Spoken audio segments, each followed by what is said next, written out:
지금 이 순간 손흥민 선수를 향한 비판의 목소리가 높아지고 있습니다. 필드골이 없다는 것, 슈팅을 마무리하지 못한다는 것, 심지어 일부 팬들 사이에서는 손흥민이 지난 10년간 한국 축구를 망쳤다는 황당한 주장까지 나오고 있습니다. 특히 어느 때부터 손흥민에 대한 악성 댓글과 억지 주장이 많아지더니 급기야 최악의 이런 주장까지 나온 것입니다. 그런데 저는 오늘 이 자리에서 그 모든 비판이 얼마나 부당하고 무책임한 것인지를 사실과 데이터로 정면 반박하고자 합니다. 손흥민도 얼마나 불쾌하면 충격적인 발언으로 반박을 했기 때문에 오늘은 손흥민의 일정표와 함께 자세히 정리해보겠습니다. 실제 손흥민이 겪고 있는 살인 일정과 부담을 확인한다면 누구나 고통스러워할 수밖에 없기 때문입니다. 손흥민 선수가 이번 한국 대표팀 3월 A매치에 합류하기 전 2주간의 일정을 먼저 살펴보셔야 합니다.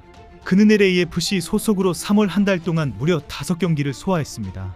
휴스턴 다이너모 원정, FC 댈러스 홈경기, 콘카카프 챔피언스컵 알라후엘렌세일 2차전에 이어 오스틴 FC 원정까지 2주 남짓한 기간에 5경기를 풀타임 혹은 그에 준하는 출전 시간으로 소화했습니다. 특히 내려와 수비 가담을 하고 상대의 수비를 분산시키는 미끼 역할을 맡아왔습니다. 자신이 직접 골을 넣기보다는 팀 동료인 다비드 마르티네스, 드니 부앙가 등을 위한 공간을 만드는 데 체력을 소진해온 것입니다. 이 부분은 미국 현지에서도 문제로 지적되어 온 전술입니다. 그렇게 LAFC에서의 살인적인 일정을 마친 직후 손흥민은 오스틴 FC와의 원정 경기가 끝나자마자 팀버스가 아닌 공항으로 직행했습니다. 텍사스 오스틴에서 영국 런던까지 직항으로도 약 9,700km에 달하는 거리입니다. 비행시간만 약 10시간.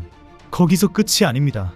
런던에 도착한 후 대표팀 훈련지인 밀턴 킨스까지 다시 이동해야 했고 3월 28일에는 코트디부아르와의 첫 번째 평가전을 치렀습니다.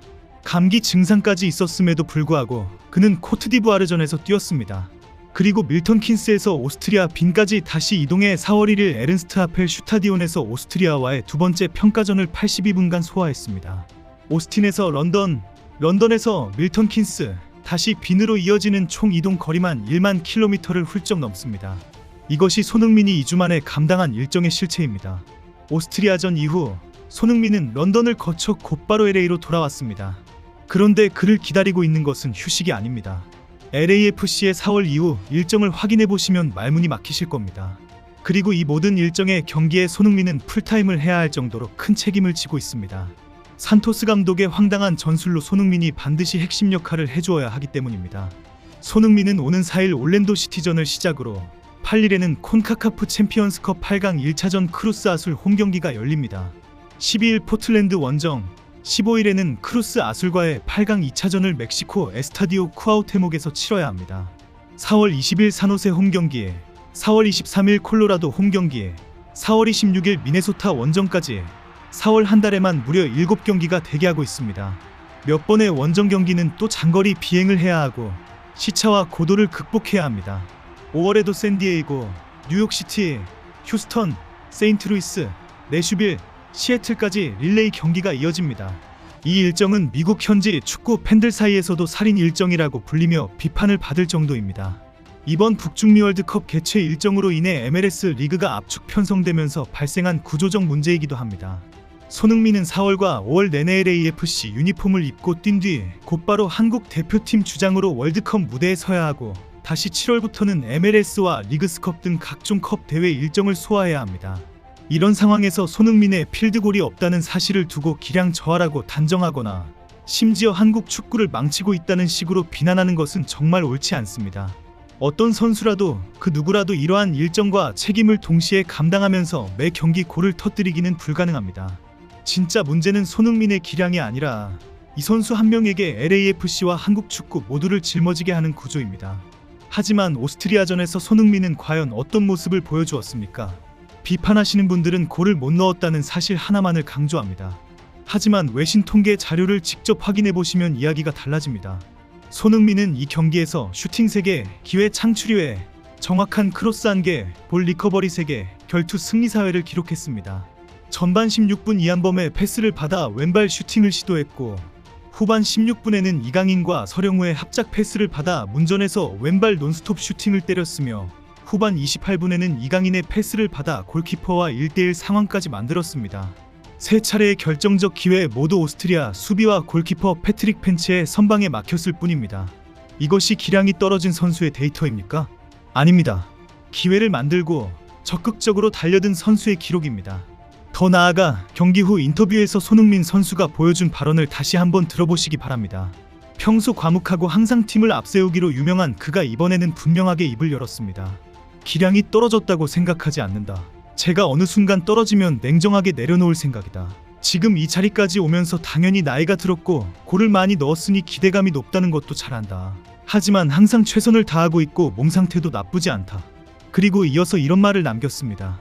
이렇게 골로만 얘기하는 것 자체가 저는 좀 리스펙을 받지 못하는 것 같다. 이 발언이 무엇을 의미하는지 아십니까?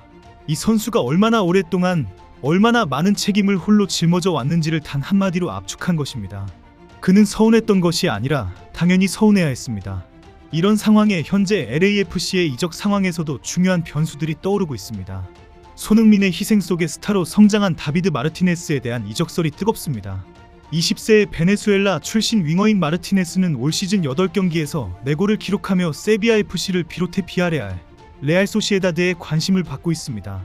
LAFC는 이적료로 2천만 달러에 가까운 금액을 요구하고 있는 것으로 알가의 이적을 다룬 게시물이 온라인에서 화제가 될 정도로 이적 가능성은 공공연한 이야기가 되었습니다. LAFC가 최근 부안가와 재계약을 맺은 것도 이적 시 더 높은 이적료를 받기 위한 포석이라는 분석이 나오고 있습니다.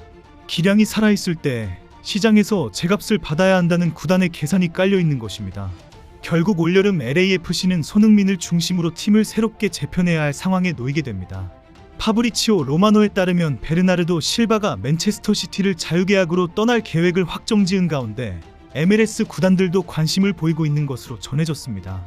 카세미로, 살라, 실바 등 빅리그 스타들의 MLS행이 가시화되는 흐름 속에서 LAFC도 손흥민과의 협의 아래 전력 채권을 모색할 것이 분명합니다. 한 가지 분명히 말씀드리고 싶습니다.